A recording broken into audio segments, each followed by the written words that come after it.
Bonjour à tous et bienvenue dans la matinale, votre rendez-vous hebdo qui vous parle d'actu, de l'audio et des instruments de musique. Toutes les semaines, c'est pas génial ça quand même? Et cette semaine, on a plein de choses super cool à voir, notamment Arturia qui a annoncé son premier bon gros synthé polyphonique avec plein de choses, des fonctionnalités super intéressantes. Je vais vous parler de tout ça. Tout de suite après. Il y a aussi Electro Harmonix qui a annoncé la Pitchfork Plus version améliorée de sa pédale du pitch shifting. Il y a Eventide aussi qui a sorti une nouvelle pédale qui s'appelle la Black Hole. Et Black Hole, ça doit vous dire quelque chose parce que c'est le nom d'un de leurs algos qui date déjà de plusieurs années. Mais là, c'est une pédale spécialement donc focus sur cet algo-là. C'est très intéressant. Vous allez voir. Et c'est peut-être le début aussi d'une belle histoire chez eux. Et enfin, on va parler de Toontrack qui a annoncé la première extension d'Easy Bass, sa basse virtuelle. Vous allez voir tout ça après le générique du coup.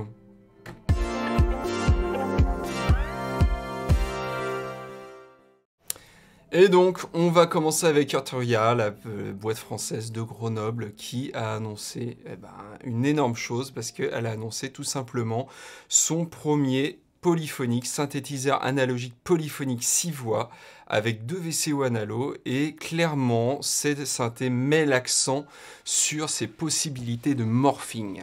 Alors, il faut déjà savoir une chose, c'est que chaque preset propose 2 états. A et B, et en fait, il y a pas mal de choses qui sont axées sur ce synthé, sur le fait de pouvoir faire du morphing entre notamment ces 2 états, mais entre eux à peu près ce qu'on veut. Et pour ce faire, il y a un petit contrôleur qui s'est situé à la gauche du synthé, qui s'appelle Morphée.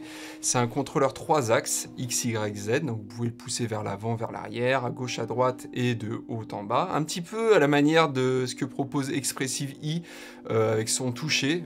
D'ailleurs, c'est ce qu'on voit là sur la vidéo. Donc il y a un côté un petit peu boisé comme ça. Vraiment, ça ressemble pas mal à ce que fait la boîte française Expressive I. Donc comme le Matrix brut, il y a une matrice aussi de modulation qui permet d'assigner les sources de modulation à un ou plusieurs paramètres.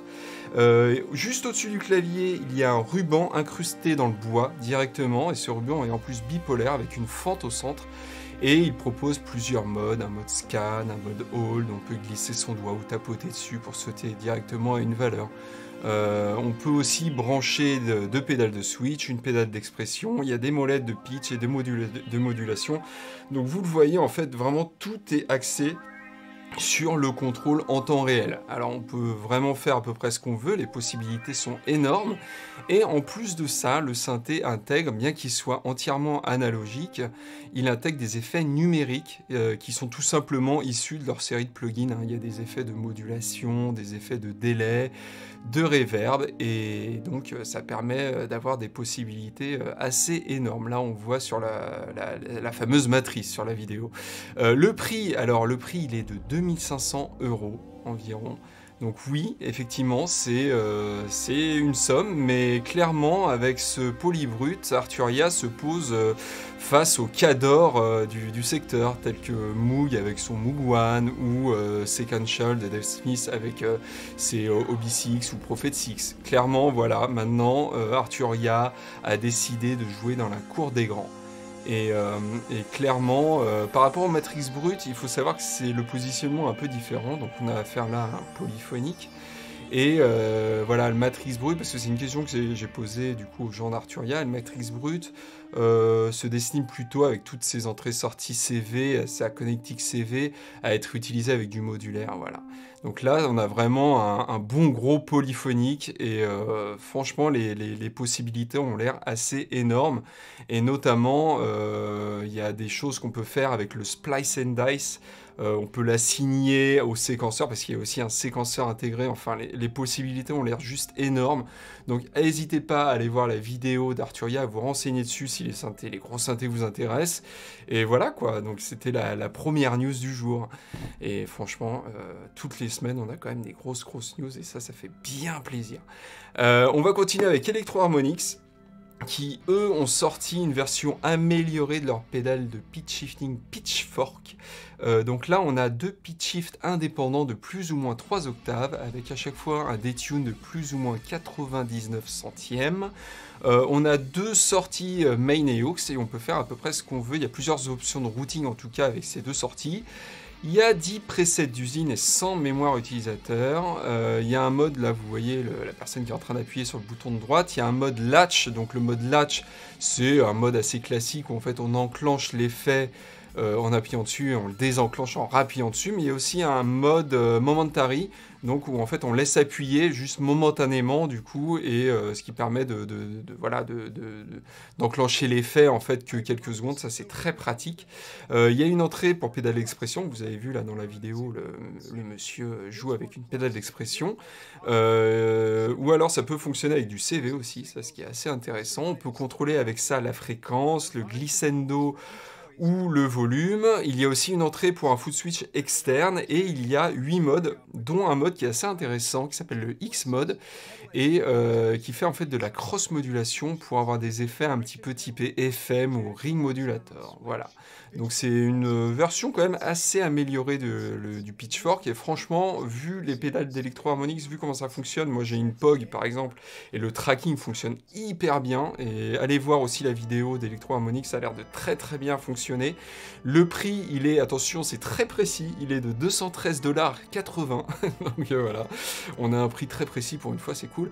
Et donc voilà, bah, c'est la nouveauté d'Electro-Harmonix. Moi c'est une boîte que j'aime bien, c'est une boîte new-yorkaise, et voilà, donc c'est plutôt cool. Et on va rester avec là une autre marque de pédales, c'est Eventide, qui a annoncé la Black Hole. Alors la Black Hole, l'histoire de la Black Hole est assez intéressante, parce que le Black Hole, ça doit vous dire quelque chose, comme je vous ai dit dans l'intro, parce que en fait c'est un algo chez Eventide qui date de plusieurs années déjà, et il date du DSP 4000. Il avait été aussi intégré au rack H8000 d'Eventide, aussi à la pédale Space et dans la pédale H9, donc, et récemment, d'ailleurs beaucoup plus récemment, en plugin aussi, il avait été adapté. Donc c'est un algorithme que beaucoup de gens connaissent et qui a fait ses preuves, hein, clairement. Alors ici, on est dans une reverb de type ambiante, très longue, un peu mystérieuse, et donc la nouveauté là, c'est qu'on a une pédale à part entière, sans menu sous-menu, avec un potard, une fonction, ou presque.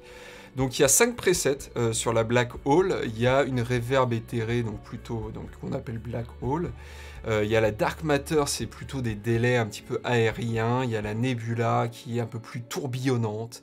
La Singularity qui se veut plus galactique. Et la Stellar Rotation qui se veut plus stellaire, comme son nom l'indique. Vous voyez, on est vraiment dans l'ambiante et c'est assez énorme. Là, pour le coup, vous pouvez aller écouter le plugin, vous pouvez aller écouter la H9 aussi. Il y a plein d'exemples audio. On peut faire plein de choses avec.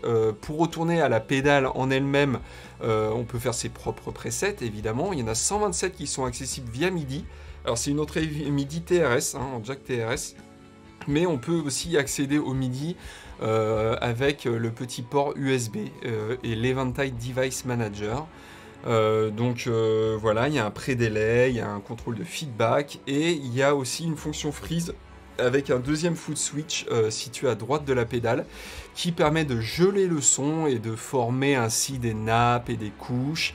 Et il y a aussi un autre mode qui s'appelle Infinite, voilà, qui est un petit peu différent. Et donc voilà, tout ça, ça a l'air assez intéressant. Chose qui va aussi intéresser les claviéristes, c'est qu'on peut rentrer au niveau instrument, donc pour basse, guitare, mais aussi au niveau ligne. Donc ça, c'est plutôt cool. On peut ajouter une pédale d'expression aussi pour contrôler plusieurs paramètres en même temps. On peut aussi brancher un foot switch externe pour le tap tempo par exemple. Il y a différents modes de bypass. Il y a un bypass, excusez-moi, bufferisé, il y a un relais, il y a un DSP plus FX ou un kill drive pour avoir que le son traité. On peut contrôler les fréquences hautes, basses, la résonance pour nettoyer par exemple le bas du spectre ou rajouter de l'air au signal. Et on peut aussi créer des mouvements, parce que en fait, cette espèce d'EQ, qui est en fait un EQ dans la reverb, c'est pas vraiment un EQ en sortie de reverb, mais en fait on peut le contrôler avec par exemple une pédale d'expression, la pédale d'expression dont je vous ai parlé tout à l'heure. Donc clairement on peut créer des mouvements comme ça, c'est assez intéressant. Et il y a aussi un contrôle qui s'appelle Gravity pour avoir un decay inversé, donc pour faire des espèces de swell, des comme ça, des espèces d'effets d'aspiration, et ça c'est plutôt cool aussi.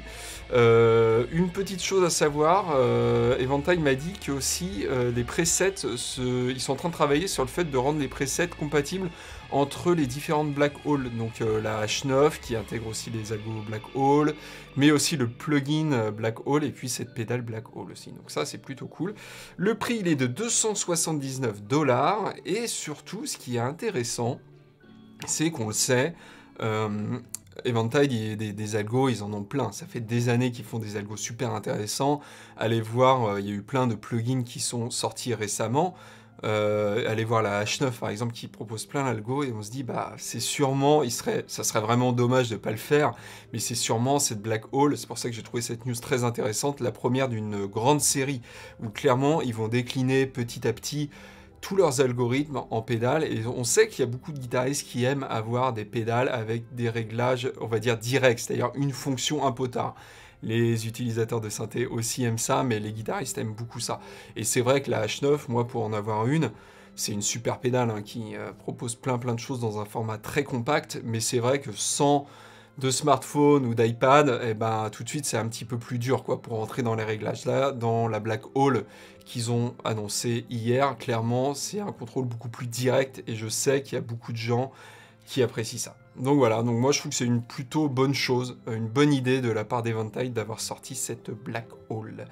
Et on termine donc avec Classic Rock, c'est la première extension, là aussi c'est une première de Toontrack. Ils avaient sorti Easy Bass, d'ailleurs l'Ostenios Arnaud avait testé Easy Bass, il l'avait trouvé plutôt bien. Moi je sais que j'adore Easy Drummer, j'ai pas encore essayé Easy Bass, je ne l'ai pas, mais ça a l'air très bien, et en fait ils ont sorti la première extension, tout simplement. Je vous avais parlé la dernière fois de l'extension Easy Drummer, du coup, qui était très orienté rock 60s, 70s, et là, en fait, c'est tout à fait le cas ici, et c'est la toute première, elle coûte 75 €, donc c'est pas si cher que ça. Là, la vidéo que je vous ai mis, c'est pas l'extension en particulier, c'est Easy Bass tout simplement, parce qu'il n'y a pas encore de vidéo de l'extension, cette extension-là en tout cas. Donc, ils ont enregistré et modélisé une Fender Precision Bass de 1963, mais c'est une version 5 cordes, alors évidemment les précisions basses de 63 en 5 cordes ça n'existait pas, mais en tout cas là on a 5 cordes, donc c'est plutôt cool. Le son, bah, clairement, comme son nom l'indique, hein, on est dans le classique rock des années 60 et 70, avec un bas du spectre épais, un son articulé et brillant pour bien percer le mix. Il y a toute une collection de presets pour différents modes de jeu, Mediator, DWI, il y a différentes positions aussi, parce que à la guitare, ça change beaucoup, mais à la basse, c'est limite encore pire, suivant si vous jouez près du chevalet ou plutôt près du manche, le son peut pas mal changer. Donc là, ils ont pensé à ça, et on peut jouer près du chevalet ou près du manche, donc ça, c'est plutôt cool. Il y a des sorties DI propres aussi, pour pouvoir retraiter le son après, mais il y a aussi des sons traités qui passent dans des amplis, dans des effets, des sons distordus, etc. Donc ça, c'est plutôt pas mal. Et comme on est dans Easy Bass, et ben il y a aussi du coup des fichiers MIDI, voilà, qui proposent des lignes de basse toutes faites, et avec voilà le mode Easy Bass qu'on connaît bien, et ça c'est plutôt cool, et c'est ce qui fait que c'est pas une banque de sons de basse classique. Voilà, ça peut vraiment vous aider à créer des lignes de basse, et ça c'est plutôt cool. Donc le prix, je l'ai déjà dit, 75 €, et voilà, donc c'est la première extension, j'imagine première d'une longue série. Donc voilà, j'espère que cette matinale vous a plu, n'hésitez pas à mettre un pouce en l'air, à vous abonner à la chaîne si cette vidéo vous a plu. Il y a plein d'autres vidéos sur la chaîne, il n'y a pas que moi, évidemment. N'hésitez pas aussi à mettre dans le commentaire pour me dire ce qui vous a plu. Et si j'ai oublié un truc, n'hésitez pas de me le dire aussi.